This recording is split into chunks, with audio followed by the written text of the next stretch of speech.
Buenos días, doctor, compañeros. El día de hoy les estaremos presentando el tema del proceso de cumplimiento, intención, eh, reinterpretación del precedente Villanueva y desafíos bajo el nuevo Código Procesal Constitucional.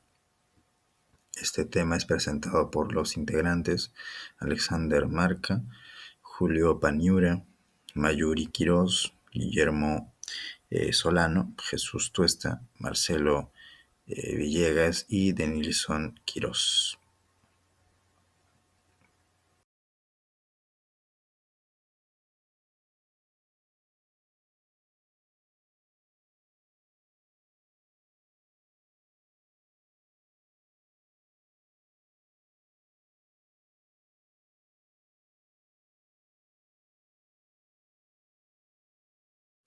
Bien, buenas tardes con todos. Mi nombre es Marcelo Miguel Villegas Villasante y antes de pasar a la discusión y a los resultados, vale, que son pues precisamente el eje de este artículo jurídico, es necesario establecer un preámbulo sobre lo que en sí consiste el proceso de cumplimiento, ver como tal a través de gráficos parte de su realidad constitucional actual en el Perú y tratar de entender a modo de introducción su naturaleza jurídica para más tarde comprender eh, de una mejor forma en qué consiste o de qué forma se está abarcando la problemática que se trata de abordar en el presente proyecto o trabajo de investigación. Empezando con la naturaleza jurídica del proceso de cumplimiento, inicialmente el proceso de cumplimiento fue concebido como un mecanismo que es decir, ejecución normativa, es decir, que para exigir que las autoridades cumplan con mandatos legales o administrativos es necesario que en esta etapa se le considera como un proceso constitucionalizado, porque aunque no era un proceso típicamente constitucional, siempre comenzaba a verse influido por los principios que son principios como el de la tutela de derechos y el de supremacía constitucional. Sin embargo, con el tiempo, tanto la doctrina como la jurisprudencia del tribunal, el TC, han reconocido que en este proceso, el proceso de cumplimiento, cumple una función plenamente constitucional. ¿Por qué? Porque en muchos casos el incumplimiento de una norma legal conlleva la vulneración de derechos fundamentales, como el derecho a la igualdad, el debido proceso o a la seguridad jurídica como tal. Por eso se dice que ha pasado de ser un proceso constitucionalizado a ser un proceso constitucional. Esto significa que solo está influenciado por la Constitución, sino que también forma parte del sistema constitucional, con el mismo rango, garantías y efectos que otros procesos como el amparo o el habeas corpus. Ok, ahora pasando a este gráfico que les traje, cuya fuente es LP Pasión por el Derecho. Como pueden observar en el gráfico titulado El proceso de cumplimiento en cifras, se presenta, en este gráfico se ve un resumen de todos los procesos constitucionales resueltos por el Tribunal Constitucional, el TC, entre enero de 1993 y junio de 2021. Vemos que el proceso de amparo lidera ampliamente con más de 85.000 casos, seguidos por el de habeas corpus con más de 16.000, y en tercer lugar el proceso de cumplimiento con a la fecha 10.549 casos. Este dato es muy relevante porque muestra que aunque el proceso no es el proceso más usado del proceso de cumplimiento, este sí ha tenido una presencia significativa por encima de otros procesos constitucionales como la habeas data, la acción de amparo o la tutela de derechos. Entonces, entonces esto demuestra que que el proceso de cumplimiento se ha consolidado como una vía eficaz para hacer cumplir normas legales o actos administrativos firmes, especialmente, por ejemplo, cuando su inobservancia llega a vulnerar derechos fundamentales. Bien, pasando al último punto, que es el de proceso constitucionalizado a proceso constitucional.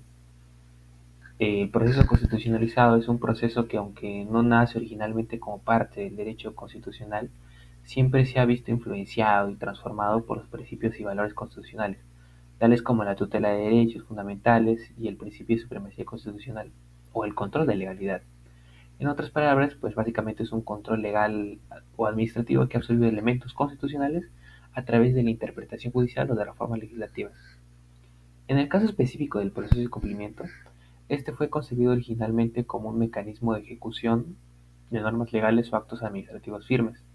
ya que si no busca proteger directamente los derechos fundamentales, sino busca que se cumplan efectivamente pues las disposiciones legales que ya se han establecido.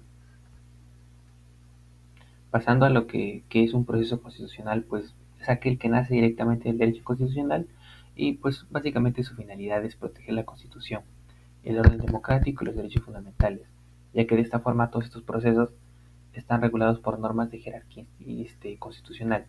Esto conlleva que se conviertan en instrumentos típicos de la justicia, como el habeas corpus, el proceso de amparo, la acción de constitucionalidad, etc.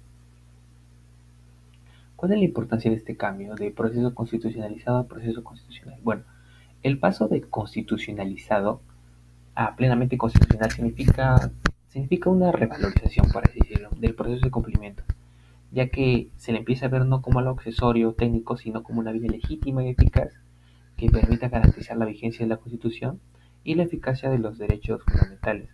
También implica que las decisiones que se dicen en este proceso puedan tener efectos similares o los de otras sentencias constitucionales, tales como la fuerza vinculante o la posibilidad de control difuso. Entonces, básicamente lo que trato de decir es que el proceso de cumplimiento ha pasado de proceso constitucionalizado a proceso constitucional, lo cual significa que ha dejado de ser simplemente influenciado por el derecho constitucional para convertirse en una herramienta jurídica plenamente integrada dentro del sistema de justicia constitucional, con todos los efectos y garantías que ello conlleva. Gracias. Bien, ahora les hablaremos acerca del proceso de cumplimiento como herramienta para la protección de derechos fundamentales sociales en el Perú. En primer lugar, tenemos un marco normativo del proceso de cumplimiento, ¿no? Pues, se encuentra como tal en nuestra Constitución, en la Constitución Política del Perú, en el año del año 93, en donde se establece que su artículo 200, inciso 6, esta acción de cumplimiento, ¿no?, como una garantía constitucional que procede contra cualquier autoridad o funcionario que no quiera acatar, ¿no?, una norma legal o un acto administrativo sin perjuicio de las responsabilidades de ley. Eh, y este mecanismo está como tal regulado por la ley número 25398. Ahora, de acuerdo con Gavino y Parraguirre, el proceso de cumplimiento es una garantía constitucional, ¿no?, instrumental, que permite exigir el respeto a normas con rango de ley o actos administrativos cuando existe una inactividad u omisión por parte de la autoridad. Esto evidentemente convierte el proceso, ¿no?, en una vía indirecta de tutela de derechos sociales cuya vigencia depende de una buena parte de la acción estatal, ¿no? Continuando con el tema, ahora tenemos la jurisprudencia relevante y su aplicación práctica, ¿no? Bien. Hay que tener en cuenta que el Tribunal Constitucional del Perú señaló que el proceso de cumplimiento no tiene por objeto la protección directa de derechos constitucionales, sino de derechos legales y de orden administrativo, mediante el control de la, de la inacción administrativa, ¿no? Sin embargo, como indicaba León Vázquez, en la práctica el proceso de cumplimiento se ha constituido, ¿no?, pues en un medio eficaz, ¿no?, para lograr el respeto del principio de legalidad y la vigencia de un Estado de Derecho. Y para esto, pues una sentencia ilustrativa, ¿no?, que es la del expediente precisamente número 00168 de 2005 ACTC, en la que el tribunal ordenó el cumplimiento de una norma sobre pensiones, subrayando que el cumplimiento legal afecta directamente al acceso a derechos sociales, ¿no? Esto emitido por el Tribunal Constitucional en el año 2005.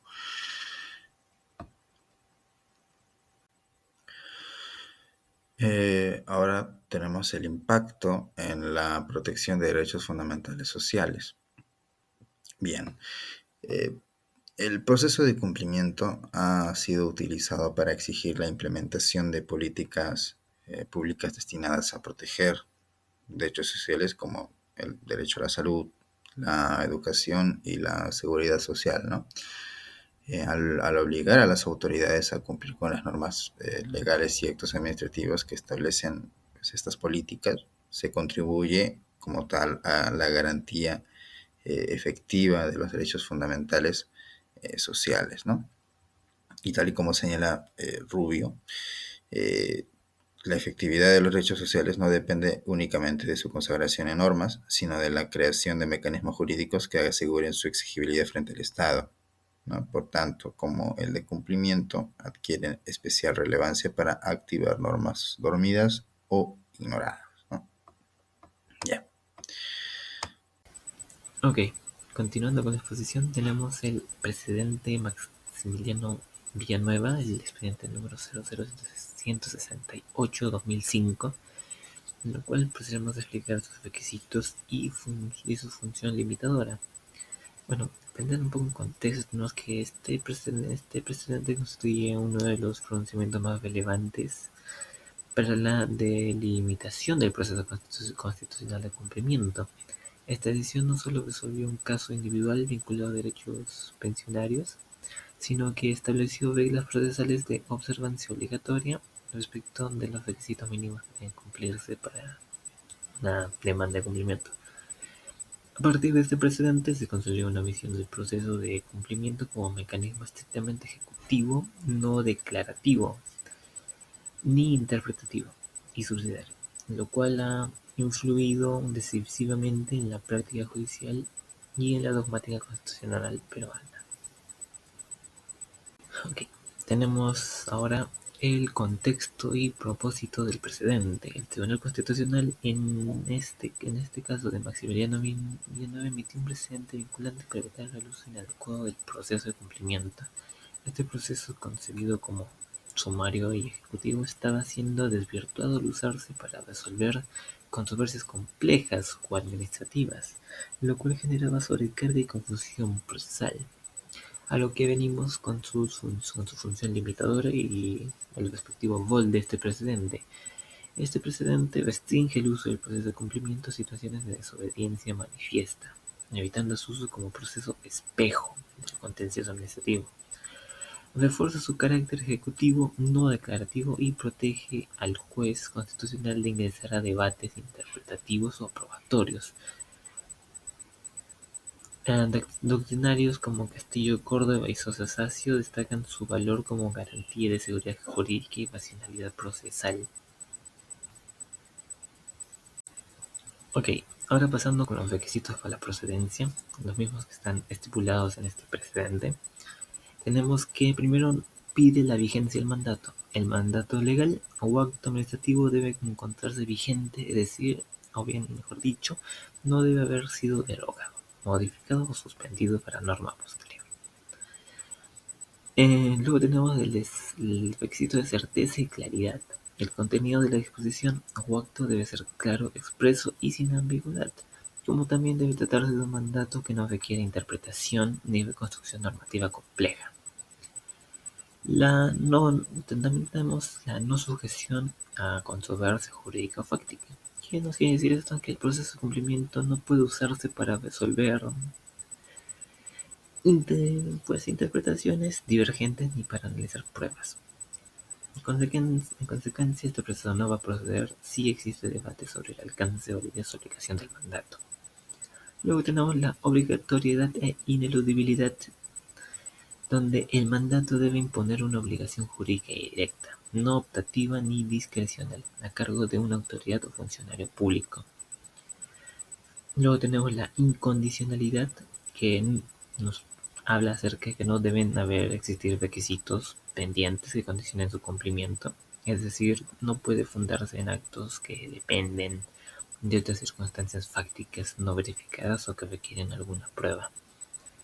Luego tenemos el reconocimiento de derecho incuestionable, esto en caso de actos administrativos, que es cuando se trate de actos administrativos los cuales deben reconocer de forma explícita y firme un derecho individual a favor del demandante.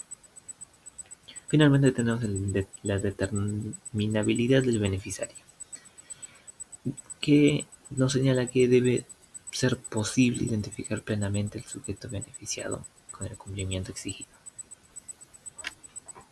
Finalmente, Finalmente, para culminar con mi exposición, tenemos la proyección actual y desafíos del presidente.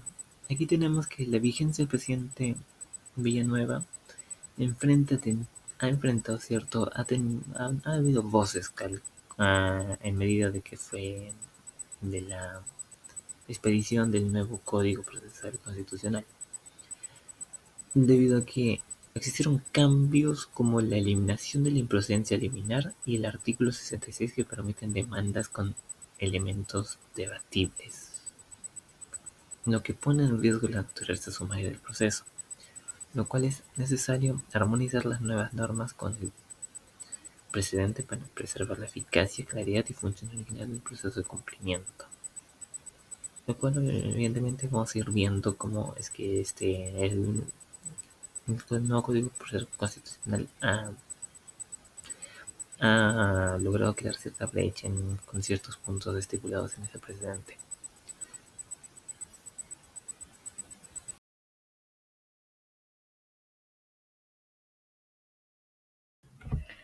Continuando con la exposición, yo voy a hablar sobre el impacto del nuevo Código Procesal Constitucional, Ley número 31.307, en el proceso de cumplimiento en lo referente a los artículos 66 y 65.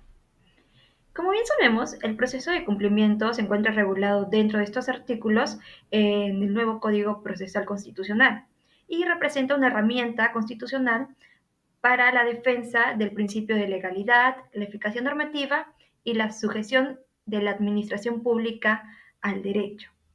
La entrada en vigencia de esta ley va a suponer una modernización importante para este proceso. Ahora bien, hay que redefinir esta estructura del proceso de cumplimiento contemplado con la entrada en vigencia de la nueva ley. Como bien se sabe, el proceso de cumplimiento ha sido objeto de una redefinición normativa que busca fortalecer tanto su diseño institucional y también mejorar su operatividad. Esta redefinición se refleja en primer lugar en su codificación expresa dentro del cuerpo normativo procesal constitucional y también se refleja en los elementos esenciales que van a configurar su viabilidad procesal. Estos elementos vendrían a ser la existencia de un mandato legal o un acto administrativo firme, la obligación clara y expresa y también exigible y la negativa o resistencia de la autoridad correspondiente a ejecutar dicho mandato. Entonces, con esta delimitación, se permite separar con mayor nitidez el proceso de cumplimiento de otras acciones constitucionales, ya sea como el amparo o como el proceso contencioso administrativo, así evitando confusiones jurisdiccionales. Y finalmente, con esta estructura, se busca orientar el proceso de cumplimiento hacia un enfoque más efectivo y pragmático. Ahora bien, referente a los principales cambios introducidos dentro de esta nueva ley, encontramos los siguientes. Se habla de un plano procesal, ya que la codificación sistemática del cumplimiento en los artículos 65 y 66 va a permitir superar las ambigüedades que existían bajo el marco anterior. Esto debido a que ahora se cuenta con reglas claras sobre la legitimación activa, los requisitos de procedencia, la competencia, los plazos y también las formas de ejecución en que debe darse, lo cual va a aportar una seguridad jurídica y va a facilitar el acceso a la justicia constitucional. En particular, con estos cambios que se están dando, se va a reforzar la exigencia de que el mandato legal o administrativo eh, sea cumplido cuando es reclamado y que su aplicación sea inmediata. Esto con la intención de evitar el uso indebido de este proceso como una vía para impugnar actos administrativos, lo cual no corresponde a este tipo de proceso, sino al contencioso administrativo. También se habla del plano interpretativo, ya que el artículo 65 dispone que el proceso de cumplimiento procede contra autoridades o funcionarios que se niegan a ejercer normas con rango de ley o contra actos administrativos firmes sin justificación válida. Esta disposición va a clarificar que el objeto del proceso no es debatir la legalidad del acto, sino va a ser reforzar la ejecución cuando ésta es omitida de manera arbitraria.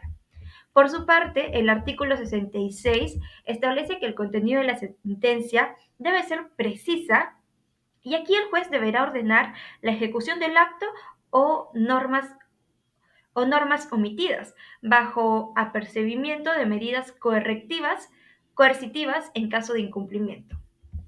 Por otro lado, tenemos también el plano de ejecución, que es una de las innovaciones más relevantes contempladas por el nuevo Código Procesal Constitucional, ya que aquí se posibilita la idea de adoptar medidas coercitivas y correctivas para poder así asegurar la efectividad de la sentencia.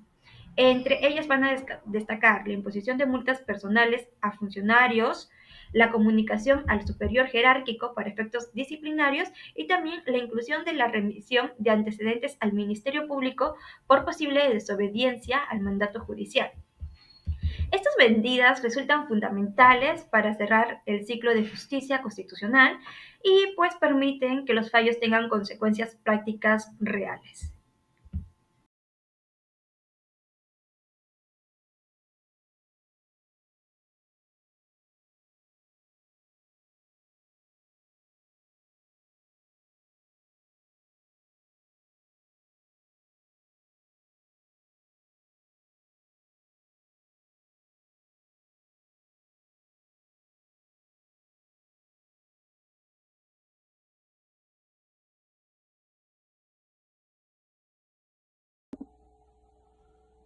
Bueno, y para seguir ahora con la exposición, vamos a hablar de la distinción entre la omisión material y formal en el proceso de cumplimiento.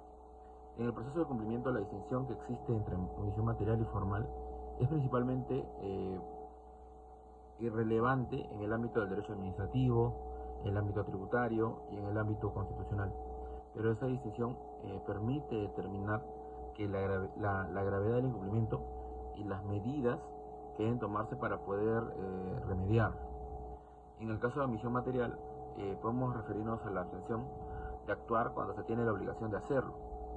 Y también la omisión formal implica una actuación defectuosa o incompleta que no cumple los ciertos requisitos legales. La omisión material es la falta de acción y podemos decir también la diferencia que la omisión formal es una acción defectuosa. Bueno, ahora vamos a hablar de la omisión material. Básicamente podemos decir que significa cuando hay una abstención de actuar, cuando ya existe una obligación legal o contractual de hacerlo, ¿no? Es una falta de acción, una inactividad que puede violar una obligación y también implica una falta sustancial en el cumplimiento de esta obligación. También afecta el contenido de la esencia de una sentencia que quizás se tiene que cumplir.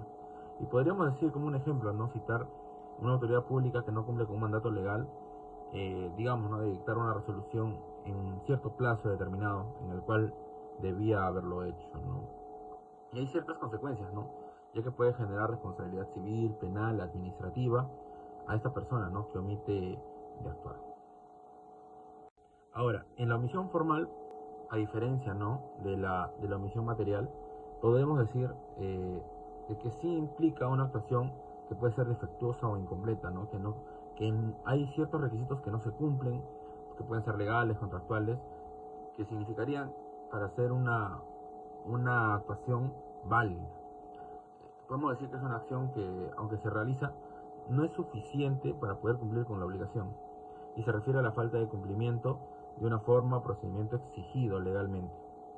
Y citando un ejemplo, podríamos decir que una empresa que puede presentar un informe técnico incompleto o que no incluye los datos requeridos para la aprobación de un proyecto que se está solicitando. Y eso sería todo en la parte de la decisión entre la obligación material y la omisión formal.